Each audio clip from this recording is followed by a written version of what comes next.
আমার মতন একটা নতুন ছেলেকে এত বড় জায়গা দেওয়ার জন্য আমি দলের নেতৃত্ব থেকে কর্মী সভাদের কাছেই করজোড়ে প্রণাম জানাই। বেশি কথা বলার অবকাশ নেই, ভেতরে একটা আবেগ আছে। স্বপ্নের নায়ককে এত কাছাকাছি দেখতে পাবো এটা আমি ভাবতেও পারিনি।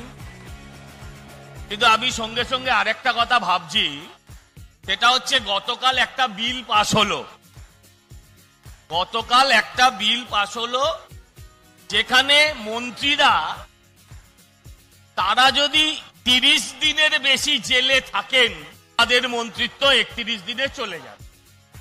আর তার পরের দিনই আমরা দেখলাম মোদিজি ঠিক জেলের পাশেই সভা করাচ্ছেন।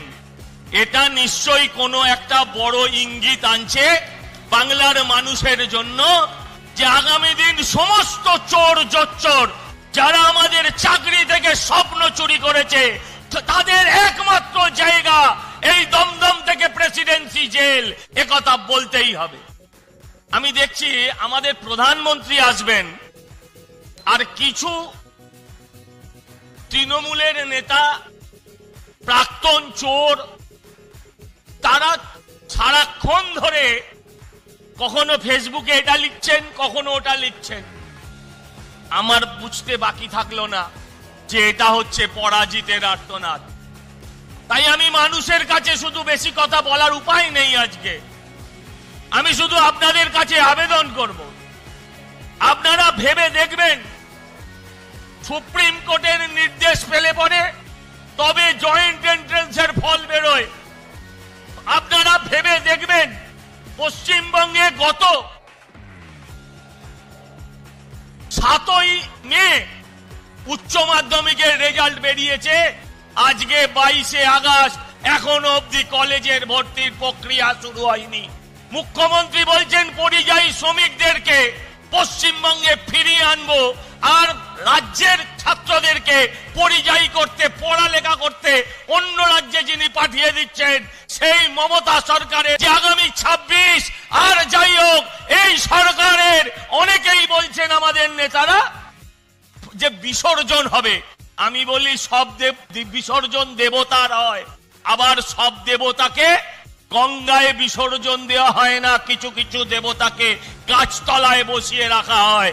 এই মমতার সরকারকে নবান্ন থেকে নামিয়ে কোন একটা গাছের নিচে বাংলার মানুষকে বসাতে হবে, নিজের প্রজন্মকে বাঁচানোর জন্য, আগামী ভবিষ্যৎকে সুরক্ষিত করবার জন্য। মমতা বন্দ্যোপাধ্যায় বলেছিলেন যে 26,000-এর মধ্যে একজনেরও চাকরি যাবে না। বলেছিলেন যে আমার প্রাণ থাকতে কারোর চাকরি যাবে না। ওনার প্রাণ আছে, চাকরিটাও গেছে। কদিন আগে বলেছিলেন রাজ্য সরকারি কর্মচারীদের উদ্দেশ্যে আমার প্রাণ থাকতে আমি কাউকে শাস্তি দিতে দেব না, কিন্তু গতকাল সাসপেন্ড করেছেন মমতা দিয়ে, এখনো জীবিতও আছেন। তাই আমি আপনাদের আজকে একটাই প্রার্থনা করে দিয়ে যেতে চাই, আমি আপনাদের কাছে একটাই প্রার্থনা করতে চাই। মোদিজি আমাদের কাছে আসছেন, বারবার আসছেন, এবং এসে কোনো না কোনো উপহারও আমাদের বাংলার মানুষকে দিয়ে যাচ্ছেন। আমাদেরও দায়বদ্ধতা আছে যে আমরা নরেন্দ্র দামোদর মোদীর হাতে বাংলাকে আগামী দিন উপহার হিসেবে তুলে দেব। আমরা বাংলাকে এই সন্ত্রাস মুক্ত, এই রোহিঙ্গা মুক্ত, অনুপ্রবেশকারী মুক্ত একটা সুস্থ সরকার দেব। ডবল ইঞ্জিনের গতিতে বাংলার উন্নয়নের গতি ত্বরান্বিত হবে, নয়তো এই বাংলাকে কেউ বাঁচাতে পারবে না। তাই সংঘবদ্ধ হন, সংগঠিত হন, প্রতিরোধ গড়ে তুলুন। প্রতিরোধ যেখানে যেখানে আক্রমণ হবে সেখানে সেখানে পাল্টা প্রতিরোধ গড়ে তুলুন, যাতে করে আগামী 26-এর আগেই এই সরকার বাংলা থেকে পলায়ন করে। এই কথা বলে আপনাদের সবাইকে আমার প্রণাম জানিয়ে আমি আমার বক্তব্য শেষ করলাম। জয় হিন্দ, বন্দে মাতরম, ভারত মাতা কি। নমস্কার বন্ধুরা, আপনারা দেখছেন রিপোর্টার বাংলা। বন্ধুরা, গতকাল ছিল নরেন্দ্র মোদীর সভা, দমদমে ছিল, সেটা আপনারা সকলেই জানেন। তো 3টি মেট্রো লাইনেরও উদ্বোধন করেছেন তিনি। তো সেই সভায় বক্তৃতার সুযোগ পেয়েছিলেন বিজেপি নেতা সজল ঘোষ।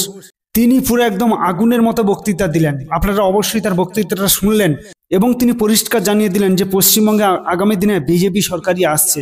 এবং শুধু সজল ঘোষ নয়, এই মঞ্চে ছিলেন শুভেন্দু অধিকারী, রুদ্রনীল ঘোষ, অর্জুন সিং, আরও প্রচুর নেতা ছিলেন, আপনারা অবশ্যই দেখেছেন। শ্রমিক ভট্টাচার্য ছিলেন। তো প্রত্যেকেরই ভাষণ এবং নরেন্দ্র মোদীর যে কথা, তিনি পরিষ্কার বলে গেলেন যে পশ্চিমবঙ্গে যদি উন্নতি করতে পারে একমাত্র বিজেপি সরকারই পারবে। তার কারণ এই মুহূর্তে যে সরকার চলছে তারা এখন পুরো পশ্চিমবঙ্গকে পুরো শেষ করে দিয়েছে এবং তাদের পক্ষে আর কখনোই সম্ভব নয় যে পশ্চিমবঙ্গে উন্নতি করার। তো বন্ধুরা, সজল ঘোষের বক্তৃতা আপনারা শুনলেন এবং এক এক করে আমি প্রত্যেকের ভিডিও দিচ্ছি, বক্তৃতা দিচ্ছি। আপনারা আমাদের চ্যানেলটি সাবস্ক্রাইব করে রাখুন।